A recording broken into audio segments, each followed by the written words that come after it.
se le toma 126.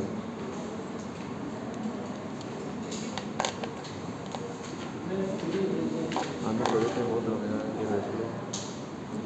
Ah, sí, la diferencia es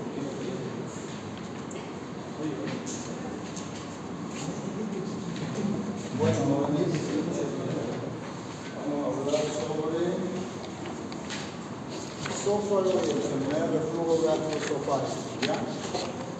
Entonces, ¿qué es el esófago? Es un tubo muscular a continuación de la faringe, ¿ya?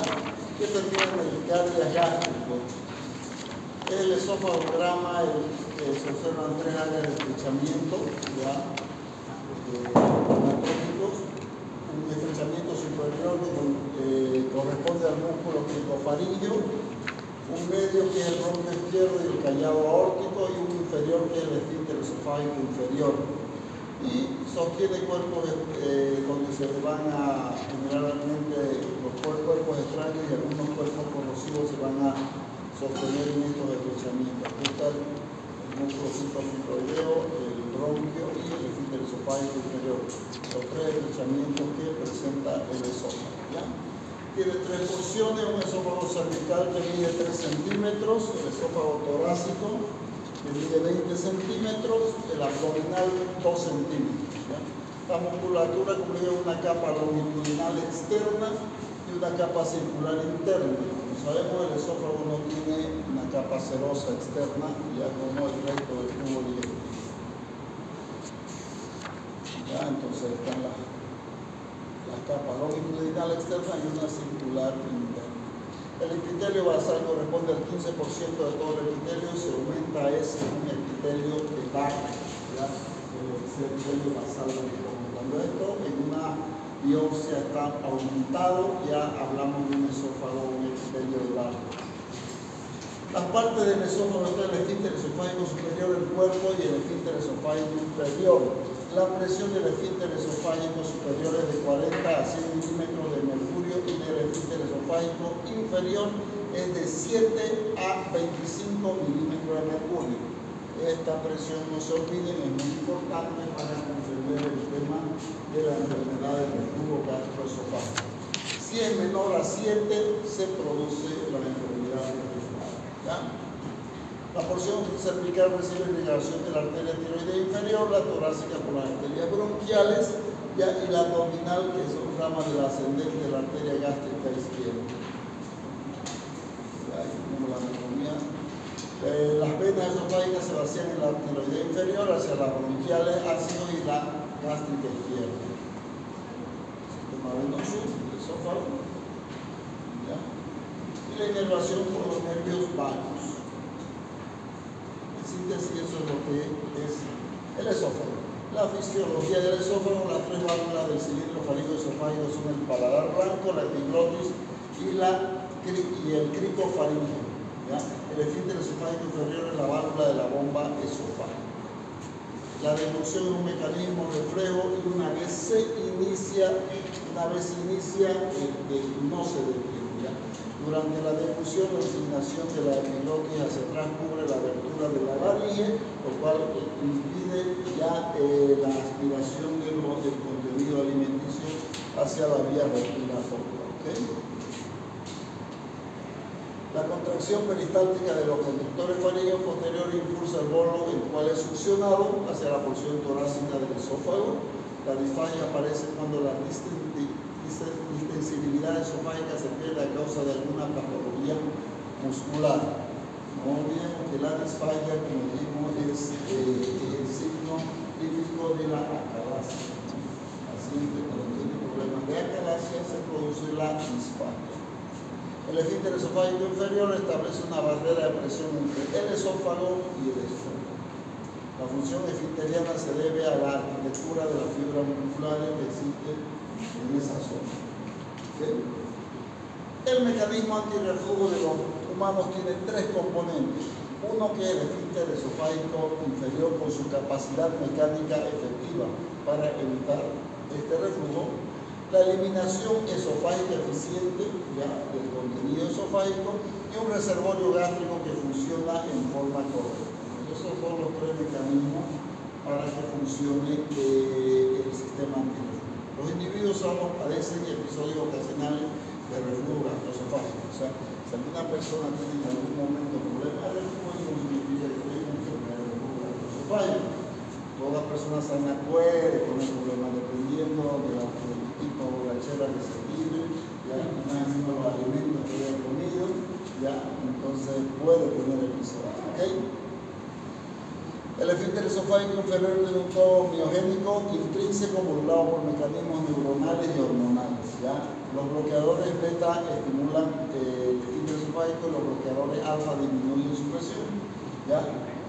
La menta, el chocolate, el café, el etanol y la grasa disminuyen la presión del esfínter y pueden ocasionar síntomas esofágicos después de una comida abundante, sobre todo en grasa. Esta puede ser una causa de que el paciente pueda tener algunos episodios de reflujo en algún momento. ¿Ya? Entonces, tengan en cuenta esto: la menta, el chocolate, el café, el alcohol y la grasa disminuyen, relajan el esfínter esofágico inferior. Por eso es que estos alimentos son prohibidos en personas que tienen problemas de reflujo gastroesofágico. El tono del esfínter esofágico inferior aumenta con la ingesta proteica, la domperidona, metoclopramida y cisaprida, que son drogas proxenéticas que mejoran el tono de la musculatura intestinal y mejoran el funcionamiento intestinal, el peristaltismo intestinal. Esos son los llamados proxenéticos. ¿Cuál es su principal acción? Ayudan al vaciamiento gástrico, produciendo un aumento del tono del esfínter esofágico inferior y una relajación del pilo. Entonces ese es un mecanismo, por eso favorece el vaciamiento. Disminuye con los hidratos de carbono, como dijimos, las grasas, menta, chocolate, alcohol y el tabaco. ¿Ya? Entonces, aquí va un ejemplo de un aumento del tono del esfínter esofágico inferior para impedir el reflujo. ¿Ya? Y ahí se vería el reflujo de una forma gráfica. ¿Ya? Aquí vemos una hernia de hiato que también sería una causa de una pérdida del volumen del esfínter esofágico inferior y nos podría dar también el reflujo gastroesofágico. ¿Qué estudios diagnósticos nos ayudan a poder detectar estas anormalidades? Pues tenemos la prueba de la radiografía de Barrio, ya, las pruebas radiológicas que nos permiten ver cómo puede haber cierto reflujo del contraste valitado, ya hacen las pruebas de Valsalva, que se llama esfuerzo, y nos permite un reflujo de Barrio hacia la parte esofágica. Cuando aplicamos Barrio a nivel gástrico directamente. Valoración de la endoscopía también, algunas pruebas de la manometría estacionaria para medir las presiones a nivel esofágico, la manometría ambulatoria de 24 horas, centrografía de tránsito esofágico, todo esto para medir las presiones a nivel del esófago, ya y del esfínter esofágico. Y aquí vemos una hernia de hiato y la hernia de hiato, una hernia por deslizamiento. Y aquí pues nos mide una prueba de victoria normal, donde podemos ver la presión a la persona, se produce podemos detectar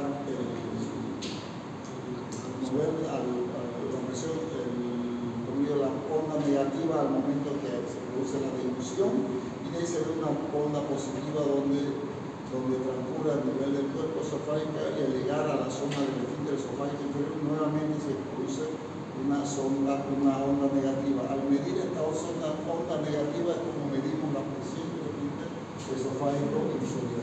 ¿Okay?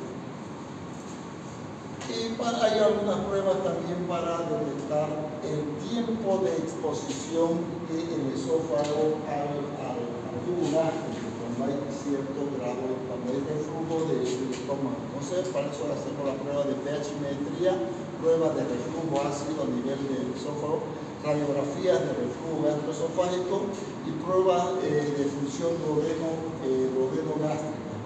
Entonces, estas pruebas nos ven la capacidad que tiene el esófago, como dije anteriormente, de vaciamiento, para limpiar el esófago, ¿no? El tiempo que tarda el esófago en limpiar la cantidad de ácido que tiene, sobre todo en su tercio inferior, ¿no? Con cuánto número de revoluciones el esófago puede volver a tener un pH normal, ¿ya? Y vamos a decir a lo que es ya la enfermedad de reflujo gastroesofágico. Ocasiona cerca del 75% de los padecimientos esofágicos, o sea, la mayoría de los problemas esofágicos se debe a este problema. La pirosis o regurgitación de ácido es muy frecuente, ¿ya? Entonces, ¿cuál es el síntoma principal del primer reflujo gastroesofágico? Es la pirosis. La pirosis es el dolor retroesternal como quemazón, como ardor. En la calasia es la disfagia, ¿ya? Y en el reflujo, en el primer reflujo gastroesofágico es la pirosis, ¿ya? Los síntomas. Entonces el paciente va por eso a la consulta. Doctor, todo me siento como si me abriera un dolor, un ardor detrás, que me sube una cosa que me quema. Esa es la principal causa por la cual el paciente asiste a la consulta. El reflujo gastroesofágico puede presentarse con síntomas atípicos como náusea, vómito, plenitud postprandial, dolor torácico, atragantamiento, tos crónica, sibilancia o disfonía. Puede presentarse al paciente con este tipo de sintomatología, a lo cual hay que tener mucho cuidado, ¿no? Pero aparte de estos síntomas atípicos, generalmente la mayoría de los pacientes sí tienen problemas de pirosis. Uno si le pregunta, ¿usted no ha tenido problemas de pirosis? Sí, doctor, también tengo ese problema, ¿no? Aparte de todo esto. A pesar de su alta prevalencia, ese puede ser uno de los problemas diagnósticos y terapéuticos de mayor reto en enfermedades benignas del esófago. Se denomina enfermedad por reflujo gastroesofágico, ERGE, ¿ya? A la presencia de síntomas clínicos y lesiones anatomopatológicas como consecuencia del reflujo de contenido gástrico hacia el esófago. Esa es la definición de este tipo de enfermedad. ¿Okay? Aquí vemos la anatomía, ya vimos el pensamiento parecida a la otra diapositiva. Es posible que la causa de bronquitis, neumonía recurrente, fibrosis pulmonar idiopática, asma, sea la enfermedad por reflujo gastroesofágico, ¿ya? Entonces, muchas de estas enfermedades pulmonares de tipo activo, ya la causa sea una enfermedad por reflujo. Al existir un reflujo y el paciente dormir, este reflujo va avanzando y llega ya hasta la faringe y desciende por la vía respiratoria en forma crónica este ácido y produce todo este tipo de patologías a nivel pulmonar. Entonces el paciente tiene tos, puede tener problemas de bronquitis, tos crónica, ¿no? Y se deba no a un problema pulmonar, sino a un problema de un reflujo gastroesofágico. ¿Ya? Eso sería similar a cuando un paciente que va a entrar a cirugía come algún alimento y se lo respira. La broncoaspiración es una forma aguda, ¿ya? de problema. Eso produciría una broncoaspiración por un cuadro agudo, ya de una bronquitis por broncoaspiración, ¿no? Entonces ahí tendríamos la causa rápida, ¿no?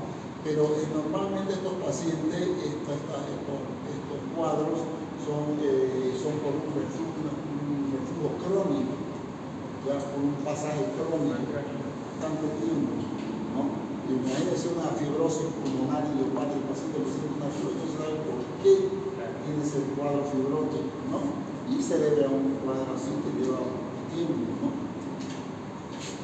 Y entonces las causas son incompetencia mecánica del esfínter esofágico inferior, una alteración de la posición del esfínter, es incompetente, ni eficacia de la limpieza esofágica del jugo gástrico regurgitado, o sea, lo que hablamos de una dificultad en la limpieza, en el clearance esofágico que hablamos, que se necesita mayor número de diluciones en el esófago para poder limpiar, ¿ya? Un reservorio gástrico, una dilatación gástrica, aumento de presión intragástrica, incremento de ácido gástrico que hace que aumente esa presión gástrica y produzca reflujo a nivel esofágico, ¿ya? Otras causas también serían embarazo, ya que son generalmente causas pasajeras, pasa el embarazo y les aparece el problema de reflujo. Estenosis pilórica, enfermedades respiratorias, las estenosis pilóricas parciales, no totales, ¿no? Porque las estenosis pilóricas totales pues producen vómito irreversible, ¿no? Enfermedades respiratorias, enfermedades sistémicas, ya, hernias hiatáticas, ¿ok? Síntomas. La pirosis es más frecuente, como les dije, ¿ya? Esta sensación puede convertirse en dolor sin diferenciación clara entre ambos síntomas. Entonces el paciente requiere dolor, pero la diferencia del dolor es que el paciente dice el dolor como si quemazón, siempre muy quema. Esa es la pirosis, el dolor con quemazón, ya retroesternal. La regurgitación con sabor ácido, amargo o ambos se diferencia del vómito por no estar precedida por esfuerzo, o sea, por náusea. No viene una náusea el vómito aparece sin esa náusea, ¿ya? Por no estar precedida por esfuerzo de la regurgitación de la calacia y de la calacia por no contener restos alimenticios ni presentar sabor desagradable. Entonces, la diferencia entre el vómito no está precedida por la arcada, ¿no?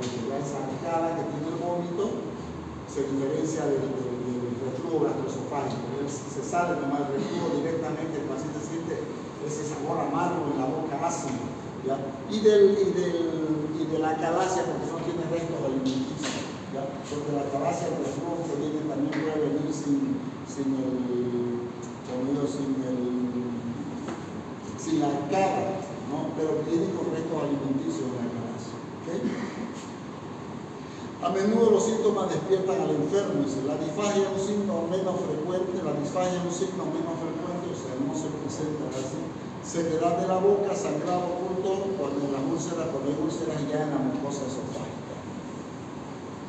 Síntomas atípicos que podrían presentarse junto con esta enfermedad: asma bronquial, tos crónica, úlceras en la garganta, laringitis crónica, faringitis, dolor torácico atípico, pérdida de esmalte de los dientes, globo histérico, ya, fibrosis pulmonar, bronquitis crónica, neumonía recurrente, apnea, muerte súbita en el lactante, ¿ya?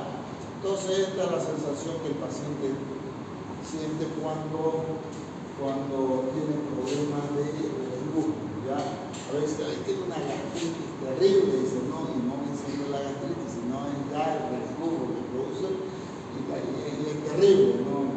Los que hemos tenido reflujo, pues sabemos cómo yo tengo a veces, últimamente lo he tratado muy bien, pero he tenido episodios muy buenos de reflujo. Le dije que tengo hernia de hiato, ¿no?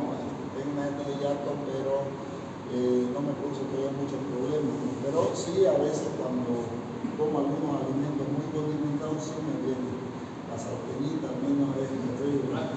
Tengo que tomar mi omeprazol o mi pantoprazol, para que ponga una sartena para evitar este problemita, o tomar un procinético para ayudar a que no se presente el reflujo, ¿no? Diagnóstico. La evaluación sintomática.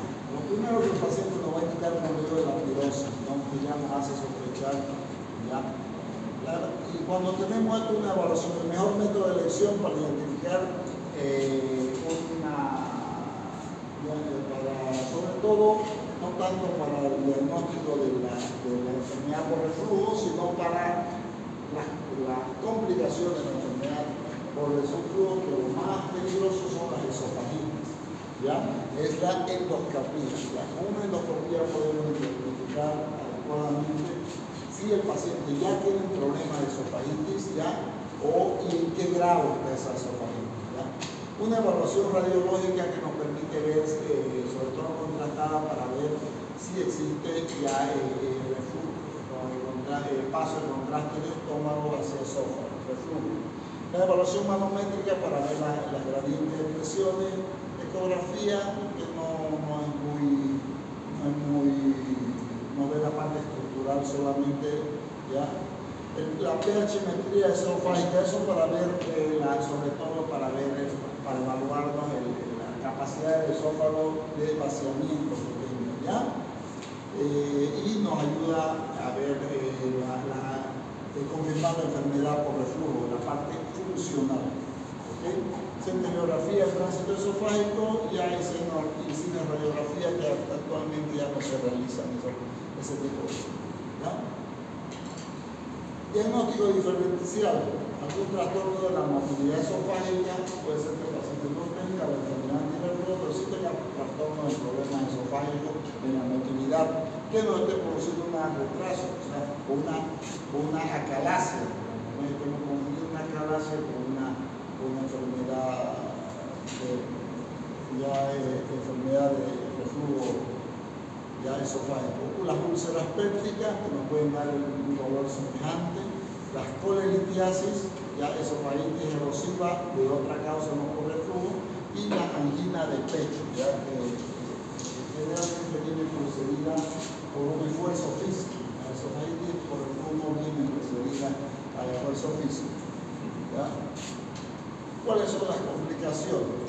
Esofagitis es una de las principales complicaciones y como una esofagitis muy marcada pues nos puede llevar a un estrechamiento esofágico cuando se producen ulceraciones a nivel del esófago, lesiones esofágicas nos producen un estrechamiento. Al cicatrizar estas lesiones pueden producir estrechamiento.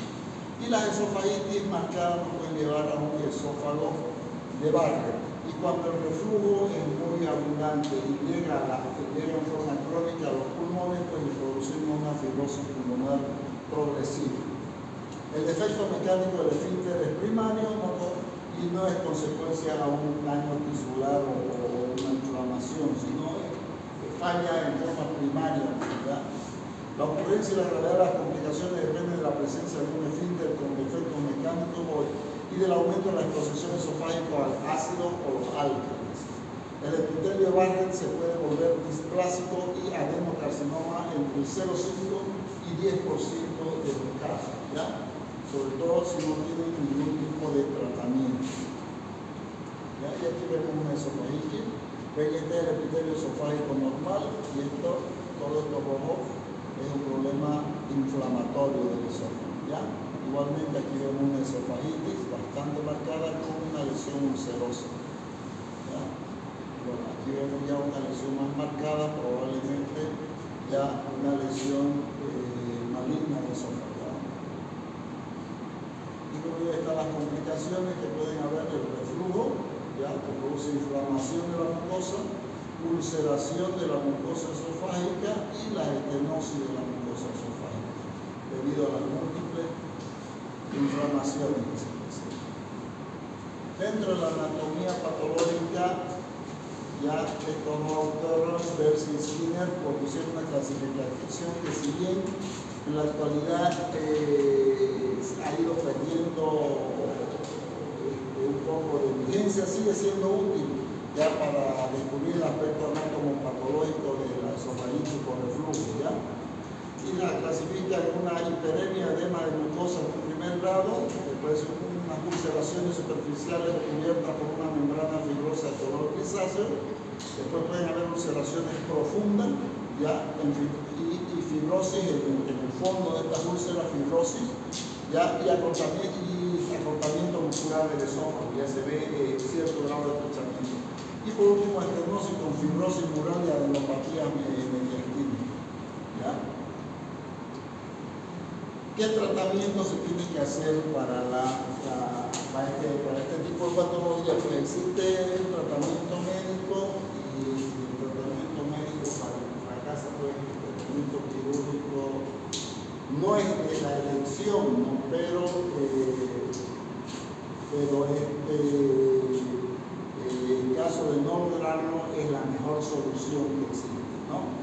Muchas veces con tratamiento médico se puede corregir este problema, pero en el último caso pues, se tiene que ir a la cirugía, que es la corrección total del problema, ¿no?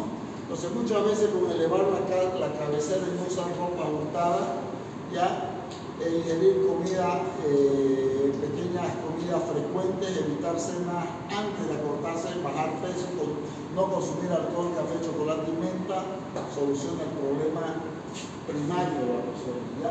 Muchas veces el bajar de peso la persona mejora bastante el tema del problema de reflujo gastroesofágico. El no cenar antes de acostarse, el comer temprano, ¿ya? Y no llenarse mucho antes de acostarse, evita tener problemas de reflujo. ¿Ya? El no consumir alcohol sería una solución muy buena, más aún si no bebe, si no fuma el paciente, ¿no? Entonces, hay veces que es muy complicado, La menta es increíble cómo produce. La persona que tiene instalada una enfermedad de reflujo gastroesofágico se toma una pastilla de menta o un chicle de menta, cómo después le produce el reflujo, ¿no? Es increíble. Entonces, las comidas condimentadas es terrible, incluido la sartén, no tanto los chorizos, aparte de la sartén, incluido las masas, los cuñapecitos, las rosquitas, los cuñapé duros, las rosquitas, olvídense, eso le produce una fermentación grande que le va a producir una acidez terrible, ¿no? Entonces, ¿cómo se ayuda a este paciente? Usando procinético. 10 minutos, 15 minutos antes de la comida, usar el domperidona, que es bueno, tiene domperidona, ya, tiene la domperidona, tiene también alguna pancreatina, ya que es un digestivo más. La metoclopramida ya casi no se utiliza, la metoclopramida sí todavía se utiliza bastante. Pero ahora tenemos la domperidona, tenemos el ondansetron también, que son procinéticos muy buenos. Y tenemos que utilizar inhibidores de la bomba de protones, omeprazol, pantoprazol, ahora hay uno muy bueno, el esomeprazol, el 40 también de 20-40 millones, muy bueno, ya diariamente utilizar para disminuir un poco la producción de ácido clorhídrico de parte del estómago, ya, para contrarrestar. Con este tratamiento, elevar la cabecera, no es la cabecera muchos elevan la cabecera, no elevar la cama, unos 20 centímetros, las patas delanteras de la cama uno las eleva, le pone unos ladrillos y queda la cama elevada así, entonces para no dormir recto, ¿ya? Sino la cama elevada para ayudar a que siempre el cuerpo esté en posición de semifobia y así evitar que haya un reflujo, ¿ya? En las noches. Eso ayuda bastante. Entonces, eso va a hacer de que el paciente pueda estar mucho tiempo, más la medicación, mucho tiempo, evitando una cirugía. Y actualmente ya la cirugía ha mejorado bastante, porque antes se evitaba la cirugía por una cirugía abierta, una cicatriz grande, un procedimiento amplio que se tenía que hacer, pero actualmente, gracias a Dios, con el laparoscopia, se hace un procedimiento donde el paciente se opera y en 2 días se va a su casa, tranquilo, ya como si no se hubiese operado. Eso es lo bueno de la laparoscopia, ¿ya? Entonces, cuando el tratamiento médico se vuelve ya intolerable, ya un tratamiento que no da, nos vamos al tratamiento quirúrgico y ya lo hemos visto, el tratamiento quirúrgico, lo que se hace. Lo que se hace en el tratamiento quirúrgico es la cirugía anti-reflujo que hacíamos tanto en la calasia como en la hernia de hiato, es la cirugía de Nissen. En estos casos hacemos la cirugía de Nissen, la cirugía anti-reflujo de Nissen completo, o sea, abrazamos totalmente el esófago. Como tenemos un esófago que está funcionando bien, el efecto está a nivel del esfínter esofágico inferior solamente. Entonces no hay problema de que hagamos una Nissen y abracemos totalmente el esófago, ¿ya? Entonces, como es necesario confirmar ante la cirugía que las manifestaciones se deben a la mayor exposición esofágica al jugo gástrico por un defecto mecánico en el esfínter esofágico inferior. O sea, tenemos que ver que el defecto está en el esfínter y el esófago está siempre expuesto por este problema. ¿ya? Entonces, ¿cuándo debe operarse este paciente? Si los síntomas no responden a los medicamentos y a pesar del tratamiento médico, el paciente persiste con esofagitis. Ustedes le hacen una endoscopia, el paciente presenta una esofagitis, le hacen un tratamiento, después de 6 meses, le vuelven a hacer una endoscopia a ese paciente. Ese paciente continúa con esofagitis a pesar del tratamiento que han hecho. Entonces, un paciente que tiene que ir a una cirugía porque ese paciente no va a mejorar probablemente y el riesgo de seguir con esa esofagitis es evolucionar a un esófago largo, ¿no? Entonces, ¿cuál es el tratamiento? El objetivo de los procedimientos antirreflujo es lograr el restablecimiento de la competencia del cardio, o sea, darle la forma, el ángulo, mejorar el ángulo de His. ¿Ya? Primero, restaurar la presión del esfínter esofágico inferior. Segundo, debe colocar una posición adecuada el esfínter esofágico inferior en un ambiente de presión positiva dentro del abdomen. Tercero, permitir que el cardio reconstituido se relaje durante la deglución. Cuarto, la fundoplicación no ha de aumentar la resistencia del esfínter relajado. Quinto, la fundoplicación se sitúe en el abdomen sin que haya tensión excesiva y se mantenga ahí. Entonces, el tratamiento quirúrgico es la fundoplicación. ¿Ya?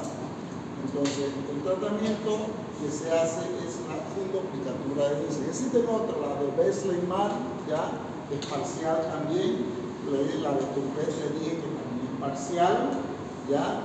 Hay la gastroplastía de Collis que se hace el estómago, la gastroplastia generalmente se hace para retirar el tercio inferior del esófago cuando tenemos esófago de barra, que son plastillas para esófago, ¿ya?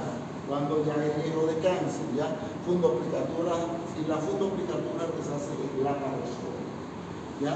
La Nissen es durable y efectiva en el 91% a 10 años, ¿ya? Y como ya actualmente se hace fundoplicatura laparoscopia, ¿ya? Abierta ya no se hace, ¿ya? Entonces,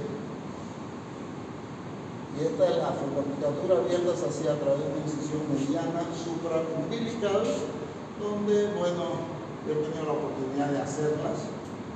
Soy cirujano viejito, entonces he tenido la oportunidad de hacer los dos tipos de técnicas, he evolucionado desde esa hasta esta técnica. Entonces,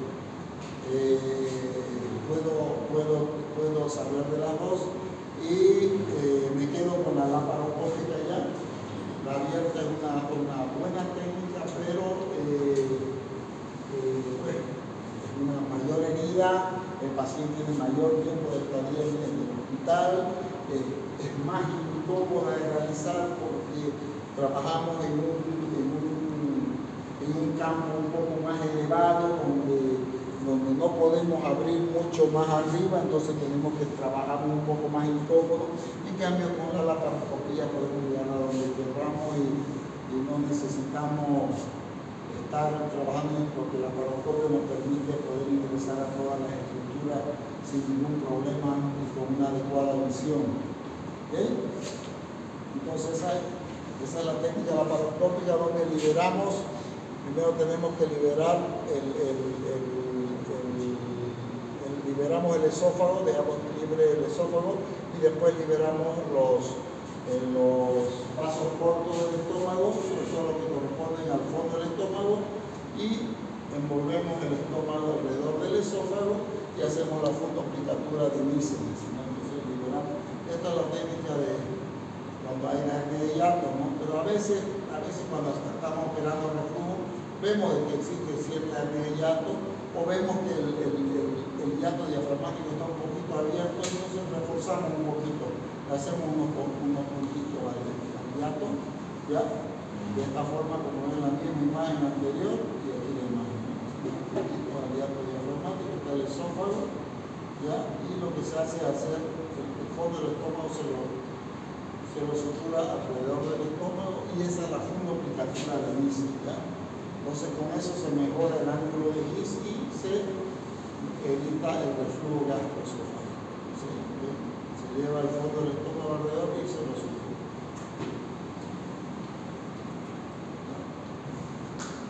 Entonces este es un flujograma, de qué es lo que se tiene que hacer de acuerdo al caso que se presenta. Cuando hay bajo riesgo de enfermedad por reflujo gastroesofágico, ya, reflujo de pie, esfínter esofágico normal, mucosa normal, ya, supresión de ácido, solamente un tratamiento médico, con antiácido o esa cosa. Cuando hay alto riesgo de enfermedad del reflujo gastroesofágico complicada, ya reflujo en posición supina, reflujo biliar, deficiencia de reflujo gastroesofágico inferior con lesiones mucosas, hay que pensar en una flogilatura de Nissen, ¿ya? Cuando hay alto riesgo de falla laparoscópica, estrechamiento esófago corto, insuficiencia del cuerpo esofágico, hay que hacer un reflujo abierto, ¿ya?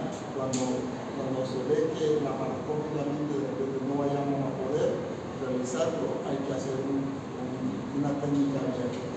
Y cuando hay alto riesgo de cáncer, ¿ya?